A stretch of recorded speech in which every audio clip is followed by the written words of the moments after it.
My stepdaughter pawned my grandma's heirloom wedding ring behind my back, just so she could buy an expensive prom dress. So when I found out, I decided to teach her a lesson she'd never forget by taking that very dress and showing up wearing it myself, leaving her stunned and furious in front of everyone. I thought I was finally building the family I always dreamed of, until a simple TikTok video request and my most cherished family heirloom ripped open a truth about my stepdaughter I was absolutely not ready for. The betrayal felt like a punch to the gut, but what came next?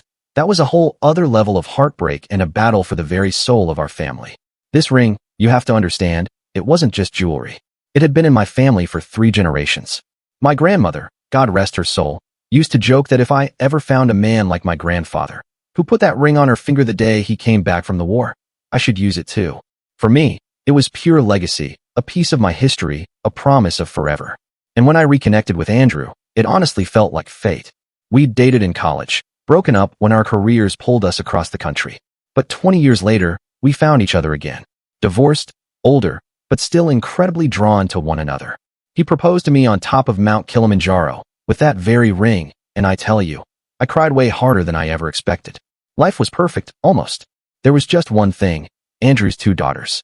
Sophie, who was genuinely sweet and warm to me, a real ray of sunshine. And then there was Madison. She was 16, blunt, and made it crystal clear from day one that I was not welcome in her home. She'd roll her eyes at every compliment I gave, make snide comments about my clothes. Once, I even brought cupcakes to her school fundraiser. Homemade, mind you, and she just threw them away, right in front of me, telling people I was just a wannabe Pinterest mom. It cut deeply. Still, I tried. God, I really tried. I wanted us to be a family. I took her shopping. I offered to help with school applications, even when she'd sigh and say I was trying too hard. I just didn't give up. Then, about a month before prom, she was venting about her dress. The one she wanted was way out of her budget, and her father had told her she'd need to pay the difference herself. She pouted. She slammed doors. She complained it was unfair that I had money but never offered to help her. One night, she came into the living room. Her eyes were red-rimmed, full of tears. She was holding the small velvet box of my grandmother's ring. "Can I wear it for a TikTok trend?" she asked, her voice small. "I promise I'll be careful." It was the first time I'd ever seen her look truly vulnerable. She even called me by my name, not stepmonster. My heart ached for her. This was it, I thought. Our breakthrough. So, I took it off my finger, and I said yes. She seemed so happy, you know? She hugged me tightly, thanking me over and over. She even got me takeout that night. It felt so sweet. I genuinely believed that one simple action, that one moment of trust, was about to snowball into a great bond between us. But of course, it wasn't that simple. Because the very next morning, the ring was nowhere to be found. Madison cried, saying she must have misplaced it. I searched everywhere for it, my anxiety climbing with every passing minute. Andrew, though, he barely blinked. "It's just a ring," he said dismissively. "I can get you another one." But it wasn't just a ring. It was my legacy. It was my grandmother. It was everything. I sat on the bathroom floor that night, holding the empty velvet box, staring at it until the light hurt my eyes. I was sad, distraught, crushed.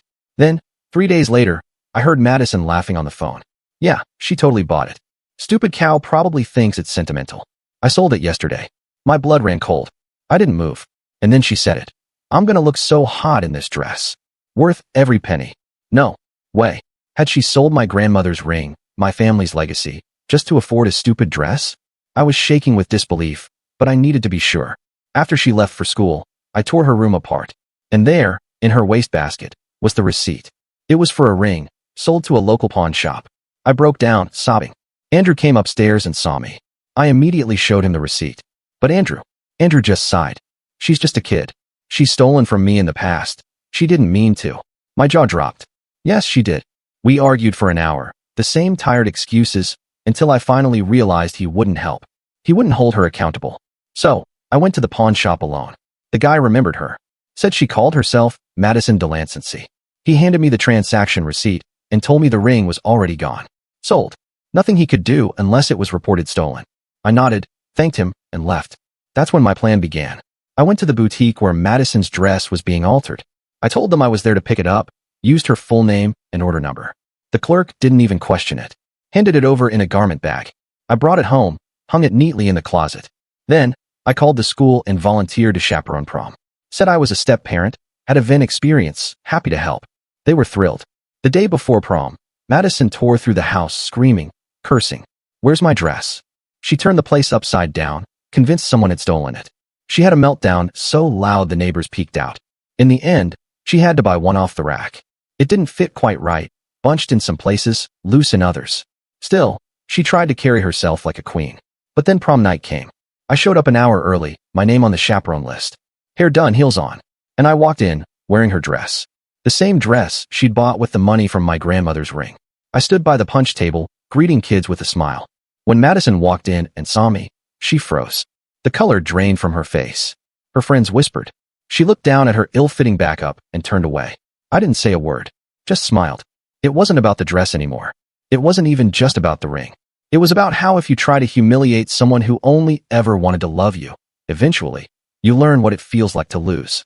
Only, I wasn't done teaching her a lesson just yet. The day after prom, things spiraled further. Andrew and I argued again, and it was clear he still wouldn't hold Madison accountable.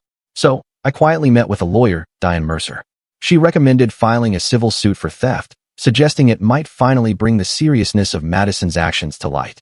I hesitated briefly, knowing the disruption it might cause, but ultimately agreed. Papers were served to our house within days, formalizing the charges and setting the wheels of justice into motion. When Andrew saw those papers, his reaction was immediate and defensive.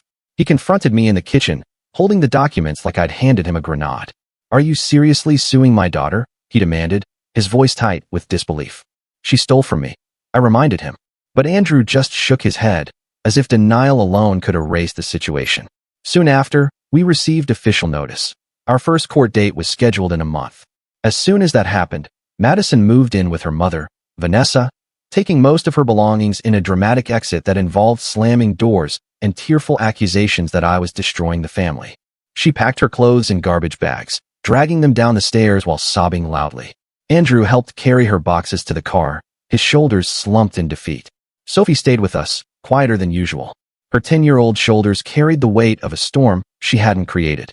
She spent more time in her room, drawing pictures with dark colors and sharp lines that worried her art teacher enough to call home. "Is Madison going to jail?" she asked one night as I tucked her into bed, her voice small in the darkness. Her stuffed animals were arranged protectively around her, as if forming a barrier against the family chaos. I smoothed her hair back, feeling the silky strands between my fingers. "No, sweetie. This isn't about punishing Madison. It's about making things right." The nightlight cast soft shadows across her worried face. "Dad says you're suing her." Her eyes were wide, reflecting the dim light. "Not exactly," I explained, choosing my words carefully. "We're asking a judge to help us resolve this situation fairly." I pulled her blanket up higher, tucking it around her shoulders the way she liked. Sophie nodded, her eyes serious beyond her years. "Madison told me you're just doing this for money." My heart sank, heavy as a stone. Even from her mother's house, Madison was still spreading poison. "This was never about money, Sophie. It was about respect and honesty." I kissed her forehead, wishing I could shield her from all of this. The harassment began almost immediately after I filed the civil suit. Anonymous texts calling me a home wrecker, emails with subject lines like, "Leave our family alone." My phone would buzz at all hours, each message more vicious than the last. Once, someone threw a rock through our living room window, with "Home Wrecker" painted on it in dripping red letters. The glass shattered across our carpet, glittering dangerously in the afternoon sunlight. The police came, took reports, photographed the evidence, but without concrete proof linking Madison to these incidents, there was little they could do. My lawyer, Diane Mercer, advised me to keep documenting everything. "This actually strengthens our case," she explained, her voice calm and measured. "It shows a pattern of harassment and intimidation." She was a no-nonsense woman in her 50s with sharp eyes and a reputation for being thorough. I installed security cameras around the house, their small red lights blinking like watchful eyes. Andrew changed the locks, his face grim as he handed me a new key. We were living in a fortress of our own making, all because a teenager couldn't admit she'd done something wrong. 2 weeks before our court date, I received a call from the pawn shop.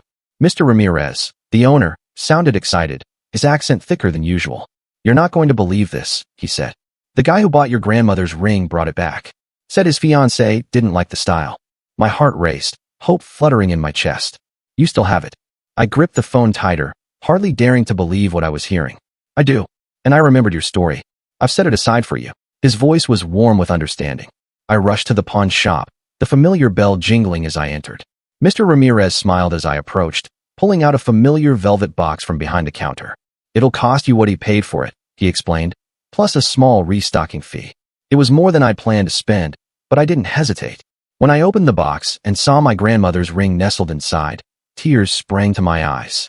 The gold gleamed under the shop lights, the tiny diamonds catching and reflecting the light, just as I remembered. "Thank you," I whispered, slipping it onto my finger where it belonged, the metal warming against my skin. The familiar weight of it felt like coming home. Mr. Ramirez nodded, his eyes kind. "Family heirlooms should stay in the family." I called Diane immediately. "I got the ring back. Does this change our case?" I was standing outside the pawn shop, the spring breeze ruffling my hair as I spoke. "It changes the damages portion," she explained, "but the theft still occurred. The harassment still occurred. We're proceeding." Her voice was firm, reassuring. When I showed Andrew the ring that evening, he stared at it in silence, his expression unreadable. The kitchen light reflected off the diamonds, casting tiny rainbows on the wall behind him. "I should have taken this more seriously from the beginning," he finally said, his voice rough with emotion. "I'm sorry." The words seemed to cost him, each one dragged reluctantly from somewhere deep inside. I squeezed his hand, feeling the first tentative threads of repair between us. "We're going to get through this." I wasn't entirely sure I believed it, but I wanted to. The next day, Vanessa called. Her voice was honey-sweet in a way that immediately put me on guard. "I think we've all gotten carried away," she said. "Madison's just a teenager. She makes mistakes. Can't we resolve this without courts and lawyers?" I could picture her perfectly, blonde hair expertly styled, manicured nails tapping impatiently on her desk as she spoke. I was suspicious of this sudden change of heart, the timing too convenient. "What exactly are you proposing?" I paced the kitchen as we talked, unable to stay still. "Madison will apologize. She'll do community service. She'll even get a part-time job to pay you back for the ring." Her tone was reasonable, practiced, as if she'd rehearsed this conversation. "I already got the ring back," I told her, twisting it on my finger as I spoke. The familiar weight of it was comforting, grounding. There was a pause, the silence stretching like taffy. "Oh, well, that's wonderful then. There's no need for this lawsuit to continue, is there?" The sweetness in her voice had an edge now, like honey laced with vinegar. I thought about the broken window, the threatening messages, the police reports, the social media posts calling me a gold digger, the sleepless nights, and Sophie's worried eyes. This stopped being just about the ring a long time ago. "Vanessa," my voice hardened, the sweetness evaporating. "You're really going to drag a teenager through court? What kind of stepmother are you?" The accusation hit its mark, making me flinch despite myself. "The kind who believes in consequences," I replied, ending the call with a decisive tap. My hand was shaking slightly as I set the phone down on the counter. That evening, Madison showed up at our door. Her usual confident swagger was replaced by hesitant steps. She looked different, smaller somehow. Her usual armor of designer clothes replaced by jeans and a plain sweater.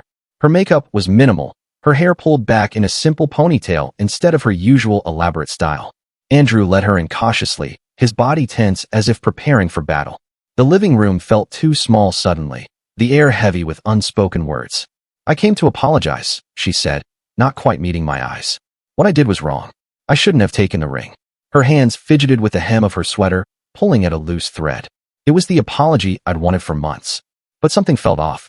Her delivery was too rehearsed, her contrition too sudden, like an actress who hadn't quite mastered her lines. The words were right, but the feeling behind them was missing. "Thank you for saying that," I replied carefully. The clock on the mantel ticked loudly in the silence that followed. "So, we can drop all this court stuff now, right?" I said I'm sorry. She looked up hopefully, a flash of the old Madison peeking through. Her tone suggested that the words alone should be enough to erase everything that had happened. And there it was.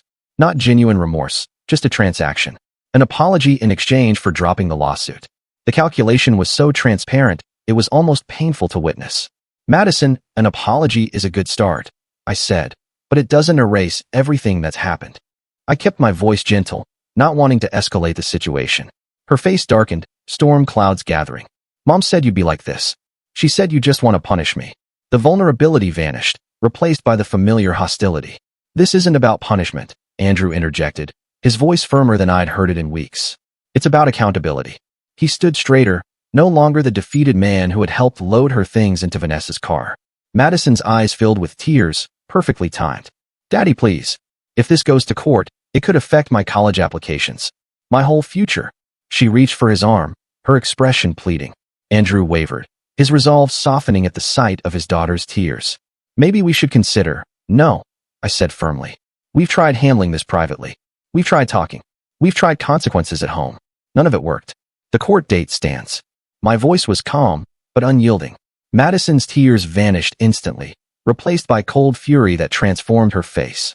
You'll regret this, she hissed, storming out and slamming the door hard enough to rattle the windows. The sound echoed through the house, followed by the screech of tires as she drove away. That night, someone slashed the tires on my car. Our security camera caught a hooded figure, face obscured, but the build matched one of Madison's friends, Tiffany. The rubber was cut in jagged lines, the car listing sadly to one side in our driveway. The police took another report, adding it to the growing file.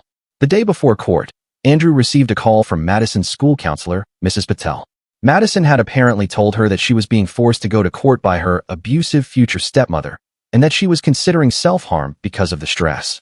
The counselor sounded concerned but professional, explaining that she was required to report such statements. Andrew was shaken, his face pale as he told me. What if we're pushing her too far? He asked that night, pacing our bedroom.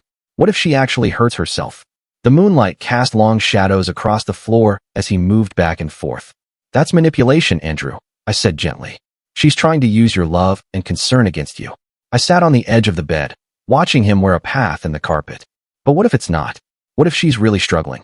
His voice cracked with worry, his hands running through his hair until it stood on end. I took his hands in mine, feeling the slight tremor in his fingers. Then we get her help. Real help. But dropping the lawsuit won't solve the underlying issues. I pulled him to sit beside me, the mattress dipping under our combined weight. The morning of court, I dressed carefully in a conservative navy suit, my hair pulled back in a neat bun. Andrew wore his best tie, his movements stiff with tension. Sophie stayed with a friend. We'd all agreed court was no place for her. The house was quiet as we prepared, each of us lost in our own thoughts. We arrived early, meeting Diane in the lobby. She briefed us on what to expect, but paused mid-sentence when she saw my expression change. I was staring past her at Madison and Vanessa entering the building. Madison was in a wheelchair, her right leg in a cast, looking pale and fragile. Her hair was pulled back simply, her makeup minimal, emphasizing her youth and vulnerability. What happened to her? Andrew asked, rushing over. His concern was immediate, parental instinct overriding everything else. Vanessa gave him a cold look, her perfectly manicured hand resting protectively on Madison's shoulder. She fell down the stairs yesterday. The doctor says it's stress-induced vertigo from all this legal pressure. Her accusatory tone made it clear who she blamed for the accident. I exchanged glances with Diane, who raised an eyebrow skeptically. The timing was too convenient, the presentation too perfect. Inside the courtroom, Madison's appearance had the desired effect. The judge, an older woman named Judge Harmon, looked sympathetic as Madison wheeled herself to the plaintiff's table, wincing dramatically with every movement. The courtroom was smaller than I expected, the wooden benches polished from years of use, the air slightly stuffy despite the ceiling fans turning lazily overhead. Vanessa had hired an aggressive attorney named Richard Dawson, who painted me as a jealous, vindictive woman targeting a vulnerable teenager. He emphasized Madison's stellar academic record, her community involvement, and how this lawsuit could derail a promising young life. His voice resonated through the courtroom, commanding attention with practiced ease. When it was Diane's turn, she methodically presented our evidence: the pawn shop receipt, the security footage, the threatening messages, the police reports, and statements from witnesses, including Sophie and Mr. Ramirez. She was thorough and precise, laying out the facts without emotional embellishment. Your Honor, Diane concluded, her voice clear and confident, this case is about more than a stolen ring. It's about a pattern of theft, deception, harassment, and defamation that has escalated over months. She gestured to the stack of evidence on the table, the physical manifestation of Madison's campaign against me. Madison testified next, her voice quavering as she claimed she'd misunderstood when I let her borrow the ring. I thought it was a gift, she said, her eyes wide with practiced innocence. A peace offering. I didn't realize it was so important. She fidgeted with the blanket covering her legs, the picture of youthful vulnerability. And the threatening messages? Judge Harmon asked, peering over her glasses. Her expression was neutral, giving nothing away. Madison's eyes widened. I would never do something like that. It must have been someone pretending to be me. She looked genuinely shocked at the suggestion, her performance flawless. When it was my turn to testify, I spoke calmly about finding the pawn shop receipt, about Madison's admission on the phone that she'd sold the ring, about the escalating harassment. The wooden witness chair was uncomfortable, but I sat straight, meeting the judge's eyes as I answered each question. Why pursue this in court? Judge Harmon asked me directly. Why not handle it within the family? Her tone was curious rather than judgmental. We tried, Your Honor, I replied. But the behavior continued to escalate. Madison has never shown genuine remorse or taken responsibility for her actions. I could feel Madison's glare from across the courtroom, but I kept my focus on the judge. During cross-examination, Richard Dawson tried to portray me as obsessed with material possessions, more concerned about a ring than my relationship with my future stepdaughter. He paced as he questioned me, his expensive shoes clicking on the hardwood floor. Isn't it true, he asked, his voice sharp as a blade, that you wore Madison's prom dress to humiliate her in front of her peers? He stood too close, invading my personal space in a subtle intimidation tactic. I took a deep breath, feeling all eyes on me. Yes, I did. It wasn't my finest moment. I was hurt and angry that she'd sold my grandmother's ring to buy that dress. The admission felt both freeing and uncomfortable. So you admit to deliberately humiliating a teenager? His tone suggested he'd scored a significant point.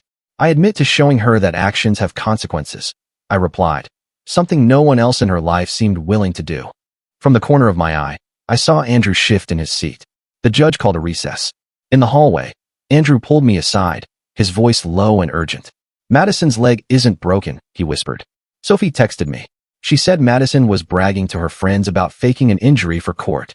His eyes were wide with disbelief. I stared at him. How would Sophie know that? The hallway was crowded with people, forcing us to stand close together as we spoke. Apparently Madison didn't realize Sophie was in a group chat with some of her friends. She saw the messages. He showed me his phone where Sophie had sent screenshots of the conversation. When court resumed, Diane asked to recall Madison to the stand. Judge Harmon agreed, looking curious. The courtroom had grown warmer as the day progressed, the air conditioning struggling to keep up with the number of people present. Madison, Diane began, can you tell us exactly how you injured your leg? She stood at the podium, her expression neutral.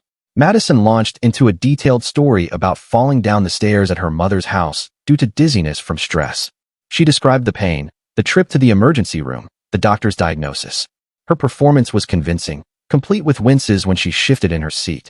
And when did this happen? Diane's tone gave nothing away. Yesterday afternoon, around 4 o'clock, Madison's voice was confident, assured. Diane nodded, then held up her tablet. Your Honor, I'd like to submit a new piece of evidence. These are screenshots from a group chat that includes Madison and several of her friends. She approached the bench, handing the device to the judge. Madison's face went pale, the color draining so quickly I thought she might faint. Her eyes darted to her mother, then to her lawyer. Panic replaced the composed vulnerability she'd maintained throughout the proceedings. In these messages, sent yesterday evening, Madison brags about faking an injury to gain sympathy in court. She even includes a photo of herself applying the fake cast. Diane's voice remained professional, but there was an undercurrent of satisfaction as she presented the evidence. The courtroom erupted in murmurs. Judge Harmon called for order, her expression thunderous. The gavel struck the sound block with a sharp crack that silenced the room instantly. Is this true, young lady? She demanded. The kindness that had been in her eyes earlier was gone, replaced by stern disapproval. Madison looked around wildly, then burst into tears. Everyone's against me. No one understands what I've been through. She covered her face with her hands, shoulders shaking with sobs. Judge Harmon was not moved. I understand perfectly what's happening here. You have lied to this court, which is perjury, a serious offense. Her voice was cold, cutting through Madison's theatrics. The rest of the hearing was a blur of legal terms and stern pronouncements. Judge Harmon ruled entirely in our favor, ordering Madison to pay restitution for the ring, despite its return, the property damage, and our legal fees. She also mandated therapy and community service. The gavel struck again, finalizing the judgment with a sound that seemed to echo through the now silent courtroom. But the most damning part was her closing statement. Young lady, you have demonstrated a disturbing pattern of dishonesty, manipulation, and disrespect for others. If you don't change course now, you're heading for a difficult future. The words hung in the air, their weight almost tangible. Outside the courthouse, Vanessa wouldn't look at us. Madison, miraculously able to walk now, stormed ahead to the car. Her cast had been removed, revealing an unmarked leg beneath. Andrew looked shell-shocked. I can't believe she faked an injury. Lied under oath. The spring sunshine seemed too bright, too cheerful for the gravity of what had just happened. I can't, I said quietly. This is who she's become. The realization was sad, rather than satisfying. That evening, as we sat in our living room, processing the day's events, Andrew's phone rang. It was Vanessa, sobbing. "Madison's gone," she cried. She packed a bag and left. There's a note saying she's going to live with her boyfriend. Her voice was high-pitched with panic. Andrew went pale. "What boyfriend?" "She's 17. He gripped the phone tighter, knuckles turning white. "Some college guy she met online. Jason or Justin, something like that. I've been calling her, but she won't answer." Vanessa's voice cracked with genuine fear. I watched the color drain from Andrew's face as he realized how little he knew about his daughter's life, how many secrets she'd been keeping, how dangerous her current actions might be. The evening shadows lengthened across the living room floor as we absorbed this new crisis. "We'll find her," he promised, ending the call. He looked at me, fear replacing the anger and disappointment of the day. "What have we done?" His voice was hollow with self-recrimination. "We held her accountable. That's what parents are supposed to do." I tried to sound more confident than I felt. "And now she's run away with some guy we know nothing about." He ran his free hand through his hair, a gesture that had become familiar during these weeks of stress. I nodded, already reaching for my phone. "Then we find her and bring her home. That's also what parents do." I started making calls, my mind racing with possibilities and plans. The court victory suddenly felt hollow. We'd won the battle, but possibly lost something much more important in the process. Madison was out there somewhere, angry, humiliated, and potentially in danger. The real challenge was just beginning.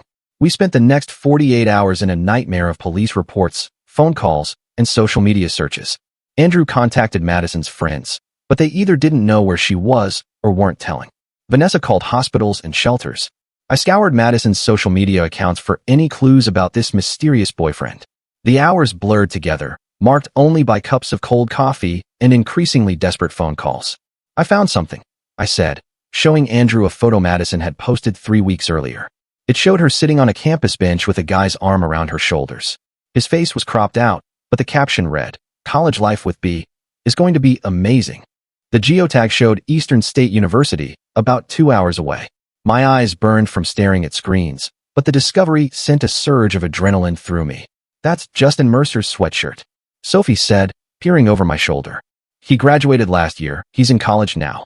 She pointed to the distinctive logo on the sleeve, visible in the photo. Andrew's head snapped up. "How do you know him?" His voice was sharp with concern. Sophie shrugged. "He used to pick Madison up from school sometimes." Mom didn't know.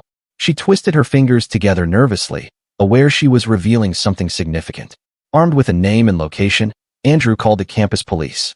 They agreed to check Justin's dorm room, but couldn't share information without a formal missing persons report.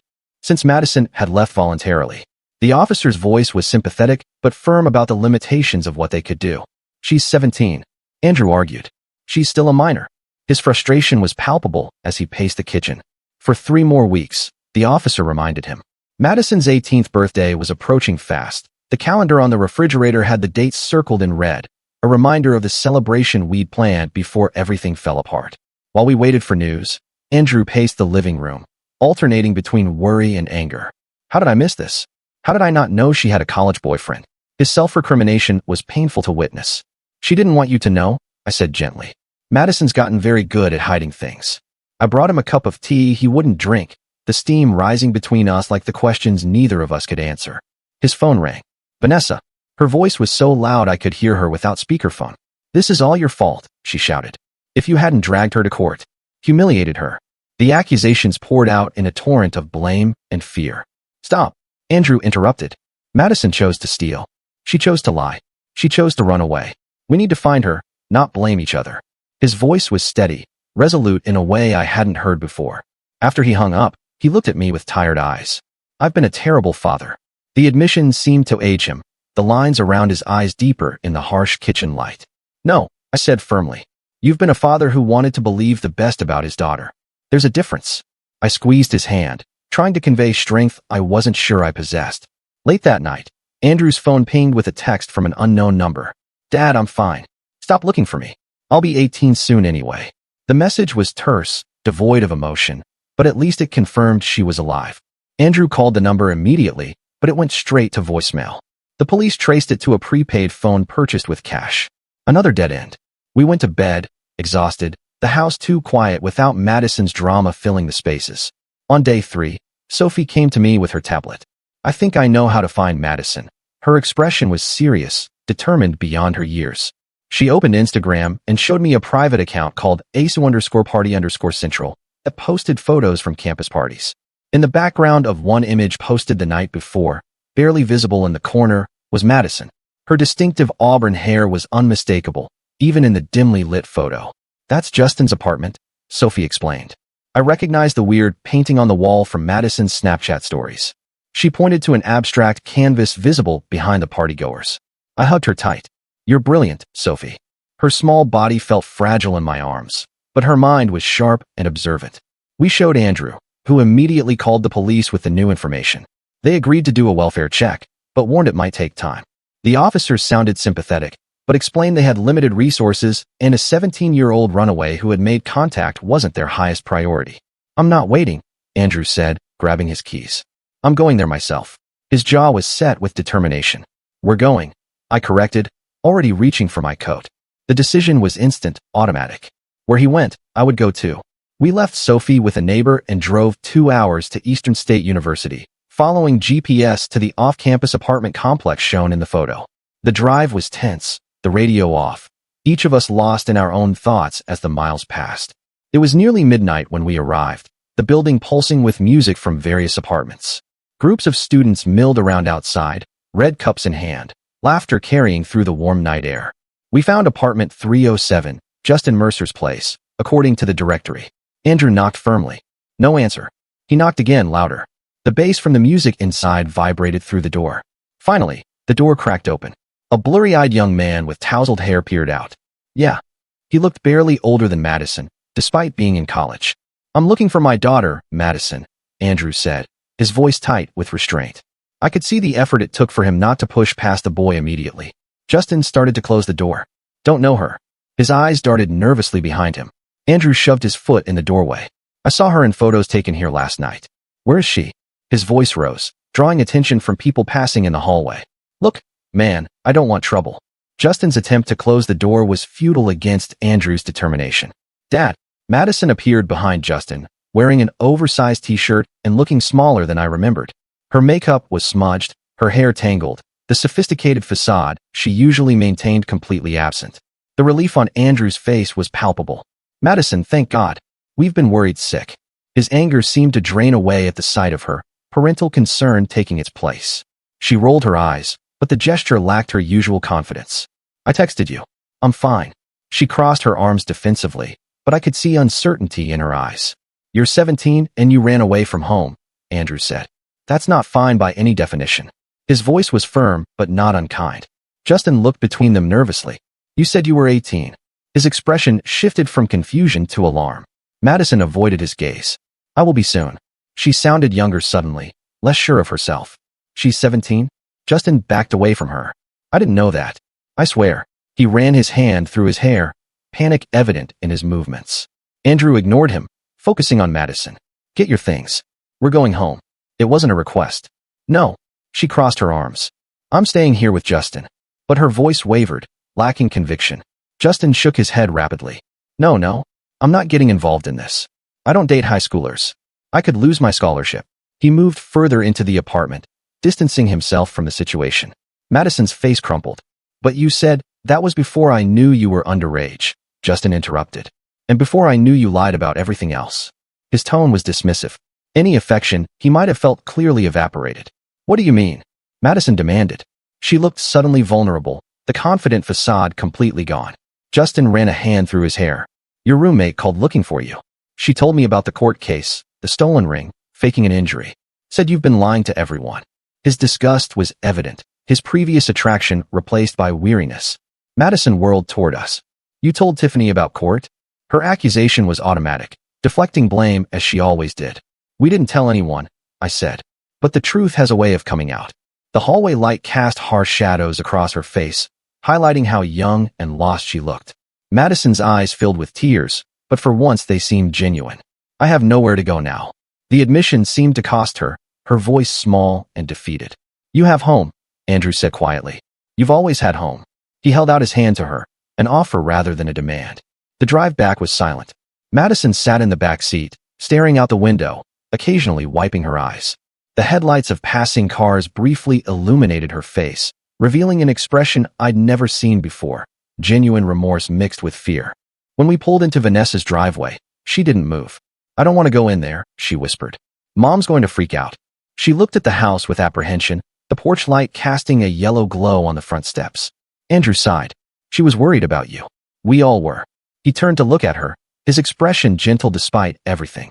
"Can I?" Madison hesitated. "Can I stay with you guys tonight? Just tonight." The request was tentative, uncertain. Andrew looked at me questioningly. I nodded slightly. After everything, I couldn't turn her away when she finally seemed vulnerable enough to change. "Okay," he said, "but we're calling your mother to let her know you're safe." He reached for his phone, already dreading the conversation. At home, Sophie was still awake despite the late hour. She hugged Madison tightly, surprising all of us. "Don't ever do that again," she said fiercely. "I thought something terrible happened to you." Her small arms wrapped around Madison's waist, her face pressed against her sister's shoulder. Madison looked stunned by her sister's reaction. "I'm sorry," she mumbled. The words seemed to surprise her as much as they did us. That night, I heard Madison crying in the guest room.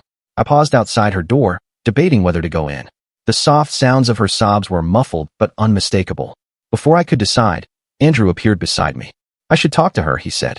His eyes were tired but determined. I squeezed his hand. "We should talk to her."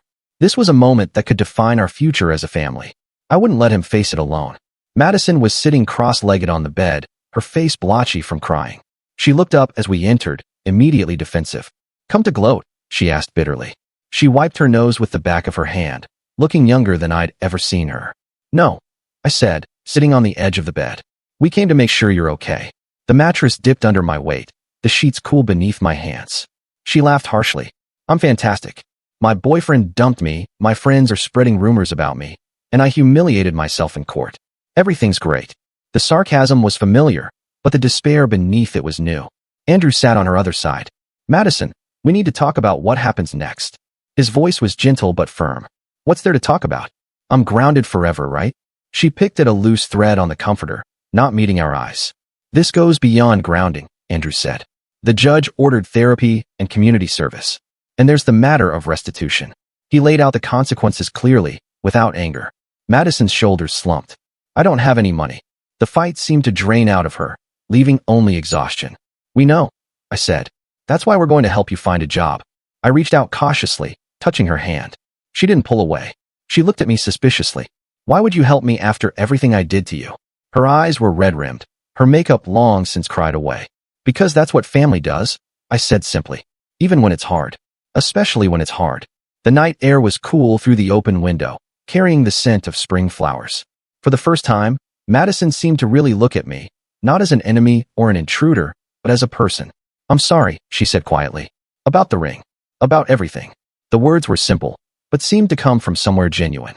It wasn't a dramatic transformation. There was still defensiveness in her posture, still resentment in her eyes. But it was a start. A tiny crack in the wall she'd built between us. A small opening where understanding might eventually grow. The next few weeks were a delicate balance. Madison started therapy twice a week. She got a part-time job at a local coffee shop to begin paying restitution. She split her time between our house and Vanessa's, though the tension at her mother's was palpable. Vanessa still blamed us for the court case, still enabled Madison's worst behaviors. The contrast between the two households became increasingly apparent, even to Madison. One evening, I found Madison sitting on our back porch, staring at her phone. The setting sun cast long shadows across the yard, painting everything in shades of gold and amber. "Everything okay?" I asked, sitting beside her on the steps. The wood was still warm from the day's heat. She showed me her screen, college application status, deferred. "They found out about the court case," she said dully. "Someone sent them the records." Her shoulders were slumped in defeat. My heart sank. "Madison, I'm sorry.